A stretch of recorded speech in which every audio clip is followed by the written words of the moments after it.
আমন্ত্রণ জানাচ্ছি ঐতিহ্যের চালচিত্র প্রামাণ্য অনুষ্ঠান উপভোগ করবার জন্যে। আমরা এই অনুষ্ঠানের বিভিন্ন পর্বে উপস্থাপন করে থাকি ঐতিহ্যবাহী পেশার মানুষ, পেশার শিল্পের সেকালেকাল ও তার ভবিষ্যৎ সম্ভাবনার কথা। আমরা এই পর্বে উপস্থাপন করছি সোনারগাঁয়ের নকশি কাঁথা। আমাদের মূলত শীত নিবারণ কিংবা বিছানার চাদর হিসেবেই একসময় সেই পুরনো কাপড় থেকে তৈরি হতো কাঁথা। আর এই কাঁথা এখন সময়ের প্রয়োজনে সৌন্দর্যের প্রতীক হয়ে নকশি কাঁথা হয়ে দেশ থেকে বিদেশেও সুনাম অর্জন করছে। মানুষের মৌলিক চাহিদার অন্যতম বস্ত্র। বস্ত্রের উপাদানের মধ্যে নারীর শাড়ির ঐতিহ্যের পাশাপাশি কাঁথারও ঐতিহ্য সমান বয়সী। কারণ শাড়ি তৈরির পর পুরনো শাড়ি থেকে কাঁথা তৈরির ঐতিহ্যের কথা আমরা জানতে পারি। পুরনো কাপড়ের পাড় ছিঁড়ে সেই পাড় থেকে তোলা হতো সুতা, এবং এখনো তোলা হচ্ছে।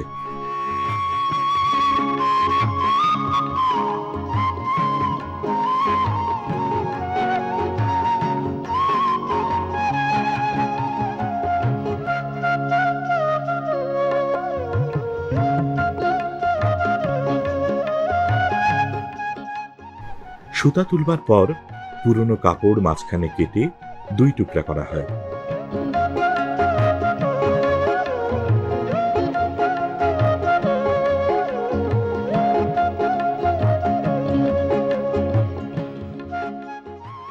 টুকরো দুটোকে মাঝখানে জোড়া দেওয়ার জন্য সুই সুতার ব্যবহার করা হয়। সুঁয়ে সুতা ভরার মধ্যে রয়েছে মুন্সিয়ানা ও শিল্প কৌশল। বাংলাদেশের গ্রাম বাংলার সাধারণ মেয়েরাই কাঁথা সেলাই করে থাকে। কাঁথা সেলাইয়ের ক্ষেত্রে ছোট্ট ছোট্ট সুই লোক প্রযুক্তি হিসেবে ব্যবহৃত হয়।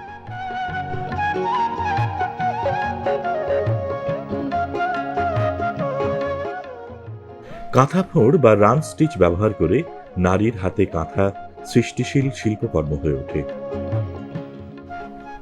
সাধারণ নারীদের নান্দনিক ফসল হয়ে ওঠে কাঁথা। আপনার নাম কি? আমার নাম লুৎফা আক্তার। তো আপনি তো ওই যে পুরনো কাপড় থেকে এই সুতা তুললেন, তাই না? তো এই কাঁথা তো এখনো তৈরি হয় না? হ্যাঁ, এখনও তৈরি হয়। তো বিশেষ করে আমরা দেখি যে প্রয়োজনে বিছানা বা শীতের ছাড়াও বাচ্চাদের জন্য তো তৈরি হয়ে থাকে। হ্যাঁ, অবশ্যই হয়। এখন মনে করেন যে এই যে একটু পুরনো কাপড় থেকে সুতা তুললেন, হ্যাঁ, এই সুতা দিয়ে তো আবার কাঁথা সেলাই করা যাবে। হ্যাঁ, অবশ্যই করা যায়।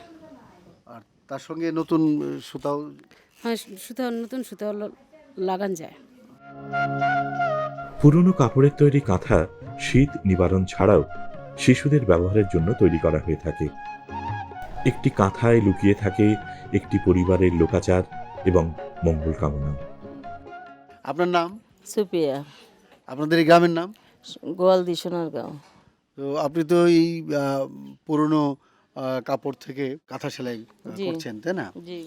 এখনো এই অঞ্চলে এরকম করে থাকেন নাকি? হ্যাঁ হ্যাঁ, আমরা সবসময় নিজের খাতা নিজেরাই করি, কাজ করি। এরপর নকশি কাঁথাও তো জানেন। জি, তো শিখছেন কার কাছ থেকে নকশি কাঁথাটা? শিখছি আমার জালের থেকে। কাঁথা আমাদের লোক সংস্কৃতির বিশেষ উপাদান। শীত নিবারণ বা শিশুদের ব্যবহারের জন্য কাঁথা তৈরি হলেও কালক্রমে তা একটি শিল্পধারার সাথে সম্পৃক্ত হয়েছে, যাকে আমরা নকশি কাঁথা হিসেবে নামকরণ করেছি। ঢাকার অদূরে সোনারগাঁও অঞ্চলে নকশি কাঁথার সুনাম ছিল। বর্তমানেও তার সুনাম ছড়িয়ে পড়েছে বাংলাদেশ সহ দেশের বাইরে। কাঁথা শিল্পের ঐতিহ্য বিকশিত হচ্ছে নকশি কাঁথাকে কেন্দ্র করে। যে কাপড় দিয়ে নকশি কাঁথা তৈরি করা হবে সেই কাপড় প্রয়োজন মতো মাঝ বরাবর কেটে নিয়ে বিছানো হয়। তারপর নকশা আঁকা ট্রেসিং কাপড়ে বসানো হয়। নকশি কাঁথা তৈরির জন্য প্রথমে প্রয়োজন ট্রেসিং পেপারের। নকশি কাঁথা তৈরির ক্ষেত্রে ট্রেসিং পেপারের ওপর বিভিন্ন ধরনের নকশা তৈরি করেন। নকশা তৈরিতে প্রথমে কলম দিয়ে ট্রেসিং পেপারে আঁকা হয় বিভিন্ন ধরনের নকশা। একটি পাত্রে প্রয়োজন মতো নীল রং, পাউডার ও কেরোসিন তেল একত্রে গোলানো হয়। গোলানো তরলকে একটি পরিষ্কার কাপড়ের টুকরোতে নিয়ে ড্রেসিং পেপারে কোমল হাতের স্পর্শে ঘষে ঘষে লেপটানো হয়।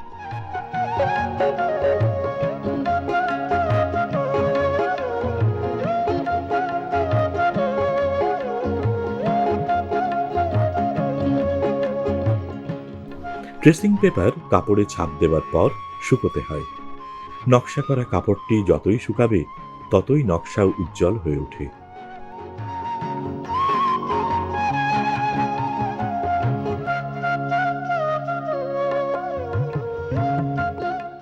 তারপর টুকরো কাপড়ের মাঝখান সুই সুতায় জোড়া লাগানো হয়। কাঁথার নকশাটি স্পষ্ট করার জন্য অনেক সময় কলমে আঁচড় কাটা হয়। নকশা ধরে ধরে তারপর চলে সেলাই। নকশি কাঁথা নান্দনিক হয়েও ব্যবহারিক। নান্দনিক এ কারণে যে কাঁথায় পশু, পাখি, প্রকৃতি, নদী, মাঙ্গলিক উপকরণের মোটিফ চিত্রিত করা হয়। আর ব্যবহারিক এ কারণে যে বিভিন্ন নকশার সৌন্দর্য ফুটিয়ে তোলা হলেও শীত নিবারণ সহ বিভিন্ন উপাদান হিসেবে নকশি কাঁথা ব্যবহার করা হয়।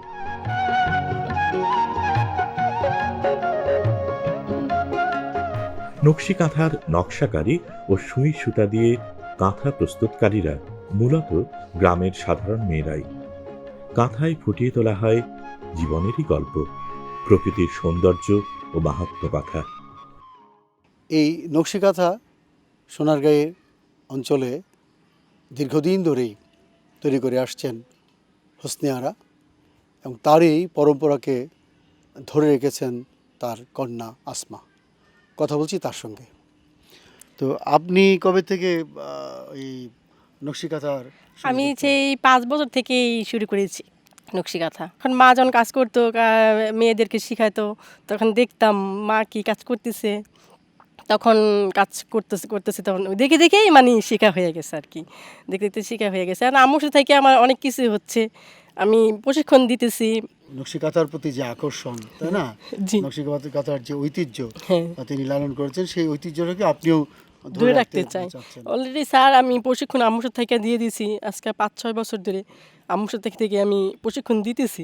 খুবই ভালো লাগে স্যার প্রশিক্ষণ যখন দেই, যখন আমার স্টুডেন্টকে আমাকে ম্যাডাম বলে বা কিছু বলে, মানে নিজেকে অনেক ধন্য মনে হয় স্যার।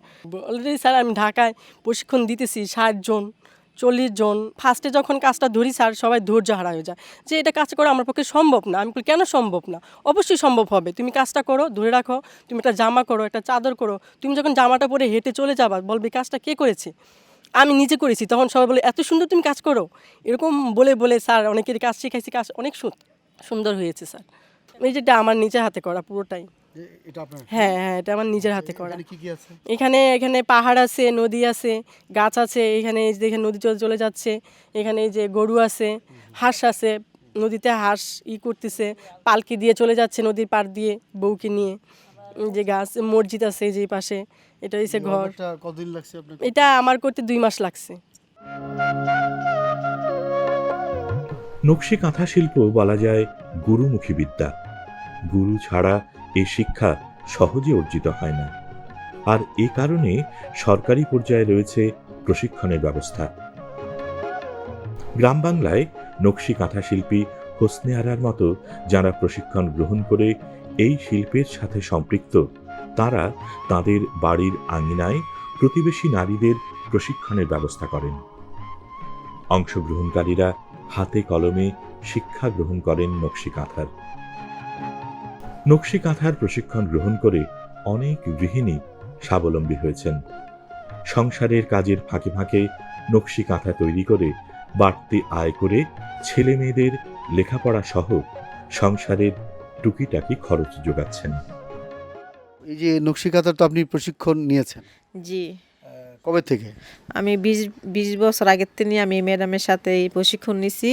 এখন হাতের কাজ করে নিজের কিছু উপার্জন করতে পারি, নিজের সংসার ও ছেলে মেয়েদের নিয়ে সুন্দরভাবে চলতে পারি। এই যে নকশাটা, এটা কিসের নকশা?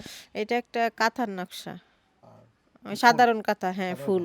হ্যাঁ, মানে এই আমরা ছেলে ছোট বাবুদের জন্য নিজেরা সেলাই করি, অর্ডারই লই। যেমন একটা কাঁথা সেলাই করায় দিলে 200-300 টাকা 500 টাকা দেয়, তখন আমাদের সংসার একটা সুন্দর মতন চলার মতন একটা গতি হয়। নকশি কাঁথা শ্রমসাধ্য তো বটেই, সৃজনশীল এবং তৈরির ক্ষেত্রে সময় সাপেক্ষও বটে। একটি উন্নত মানের রুচিশীল এবং বিভিন্ন নকশায় সমৃদ্ধ কাঁথা তৈরিতে 5 থেকে 6 বছর সময় লেগে যায়। আর এইসব নকশি কাঁথায় যেসব মোটিভ চিত্রিত করা হয় তাতে যুক্ত হয় হাতি, ঘোড়ায় চড়া রাজকুমার, মাছ, বৃক্ষরাজি, ফুল, লতাপাতা, নদ নদী ও গ্রামীণ দৃশ্য। আপনি কবে থেকে এই কাজ শিখেছেন? ছোটোবেলা থেকেই দেখতাম যে মা কাজ করে, মার সাথে দেখতাম, শিখতাম, সাথে কাজ করতাম, এখনও করি। যেই সময়টা মানে অবসর বসে থাকি ওই সময়টা কাজে লাগাই, কিছু টাকা আসে, এতে সংসারে অনেক উপকার হয়। কত টাকা আসলে সব দিকে সচ্ছলতা হয়, বাচ্চা কাচ্চা আছে ওদের লেখাপড়ার খরচ কিছুটা চালাইতে পারি, এতে সংসারে উন্নতি হয়। এই জন্য এই কাজটা আমরা ধরে রাখছি, এখনও করতে আছি। মা করছে, আমরাও করতেছি।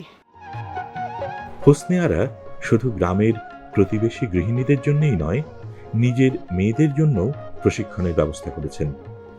তবে এক্ষেত্রে প্রশিক্ষণের চাইতে পারিবারিক পরম্পরা অনেক কাজে লেগেছে। ছোটবেলা থেকেই মায়ের কাজ দেখে দেখে মেয়েরা পারদর্শী হয়ে ওঠে নকশি কাঁথা তৈরিতে। আপনার নাম কি? আমার নাম নার্গিস আক্তার। তো আপনি আপনার মার কাছ থেকে কবে থেকে কাজটা শিখেছেন? আমি যখন ছোটোবেলা তখনই দেখতাম মা কাজ করতে, ওই মার দেখা দেখি মানে আস্তে আস্তে শেখা। এখন তো বিভিন্ন ধরনের নকশার কাজ করতে পারেন, আমি এখন সব ধরনের কাজ পারি। তো এর মধ্য দিয়ে আপনার সংসারের যে সচ্ছলতা, এই ব্যাপারে বলুন। হ্যাঁ, কাজ করলে এমন কারণ টুকটাক যেমন নিজের হাত খরচ মানে কারোর কাছে চাওয়া লাগে না, বাপ মার কাছে বা স্বামীর কাছে, নিজের খরচটা নিজেই চালানো যায় আর কি। সংসারের পাশাপাশি মানে ছোটোখাটো কাজ কইরা কিছু টাকা ইনকাম হয় আর কি।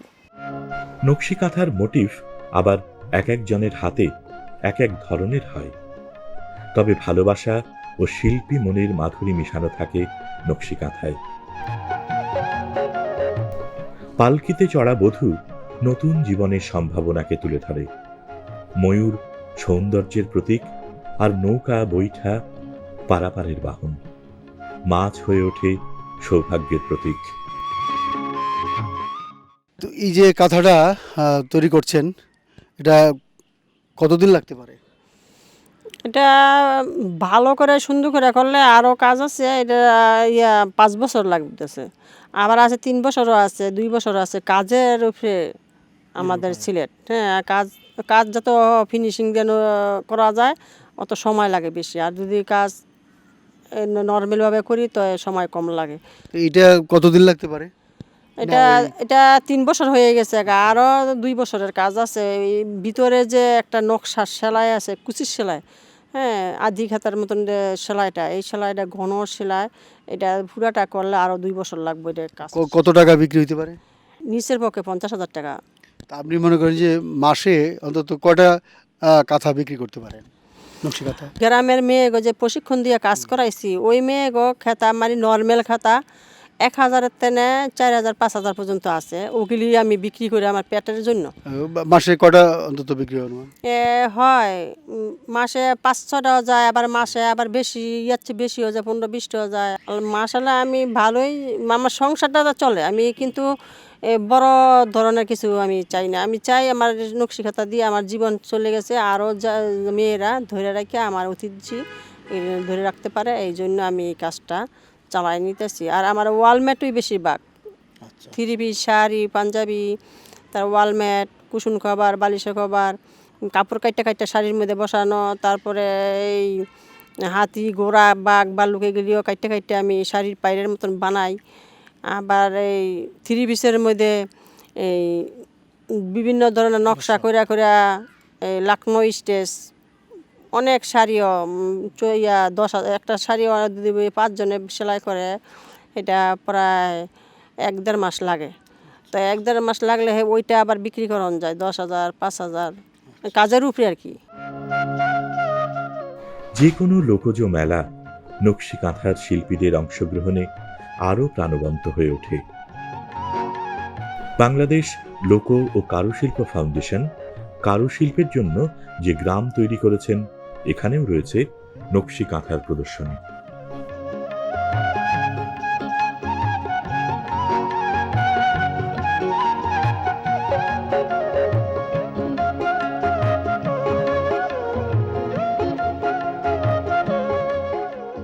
ক্রেতা তার চাহিদা মতো নকশি কাঁথা পছন্দ করে কিনতে পারেন।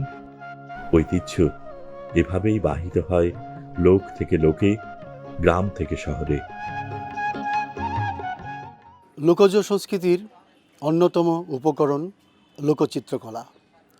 লোকচিত্রকলায় রয়েছে বিভিন্ন ধরনের নকশার কারুকাজ, আর এই বিভিন্ন ধরনের নকশার কারুকাজকে কেন্দ্র করেই নকশি কাঁথার সৃষ্টি। এই নকশি কাঁথা আমাদের ঐতিহ্যের ধারক এবং উত্তরাধিকার বলা যায়। যে কাঁথা ছিল একসময় কেবলমাত্রই নিত্য ব্যবহার্য জিনিস, তা এখন আমাদের সৌন্দর্যের প্রতীক হয়ে দেশ থেকে বিদেশেও ছড়িয়ে পড়েছে। ফলে এই শিল্পের প্রসার ঘটেছে বলা যায়। আর এই শিল্পকে প্রসারের ক্ষেত্রে যারা অনন্য ভূমিকা পালন করেছেন তারা মূলত বাংলাদেশের নারী। দর্শক মণ্ডলী, আমাদের ঐতিহ্যবাহী পেশাজীবীদের সঙ্গে সম্পৃক্ত হয়েছে লোকশিল্পী নকশি কাঁথার শিল্পীরা, এবং তারা তাদের কাজের মাধ্যমে দিচ্ছে শেকড়ের সন্ধান এবং ঐতিহ্যের সন্ধান। আগামী পর্বের অনুষ্ঠান দেখার আমন্ত্রণ জানাচ্ছি এবং সবাইকে শুভেচ্ছা জানাচ্ছি। সবাই ভালো থাকুন, সুস্থ থাকুন, আনন্দে থাকুন।